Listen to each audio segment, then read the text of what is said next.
Hi, my name's Andrew Mcgregor. I'm Head of Engineering at Agworld. I'm here to talk to you today about shipping containers with Fargate, Terraform, Build Kite, and Datadog. So Agworld, like I said, and that's me if you want to get hold of me. I've got a little competition for you today.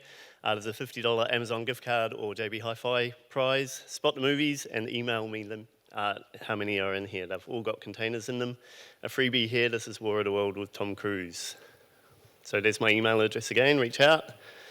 So we're in the agricultural sector. We have presences in Australia, US, Canada, New Zealand, and South Africa. We're one of Perth's most successful startups. In fact, we've been running for 10 years now. So why? Why were we reaching out for containers? We were running several services on one node, or really a cluster of nodes, but each EC2 instance had plenty of stuff on it. We wanted isolation. We wanted to scale services independently, and we wanted reproducible. We wanted to build once and cookie cutter the rest. So many choices is what we faced for a start. Here we are, what should we pick?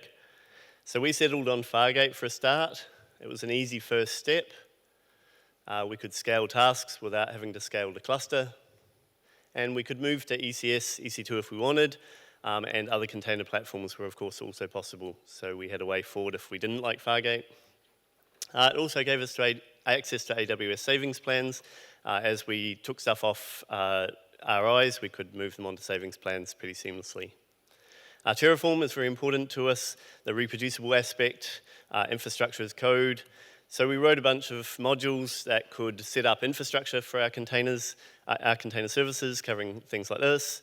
Then we wrote another set of modules for each of the services that could be rolled out per service, listener rules, scaling, Fargate task itself, the Route 53 entries, and so on. Also, the deployment pipeline was in there. So we use Terraform IO, that's pretty important for us, gives us state and run management, and importantly, it gives us an audit trail of what's going on there. We can also handle the infrastructure as code through GitHub, just like any other code in our organization. So deployments. We use AWS build, deploy, and pipelines. AWS deploy handles the blue-green deploys really nicely for us. They have really good UI for that, so why do it ourselves?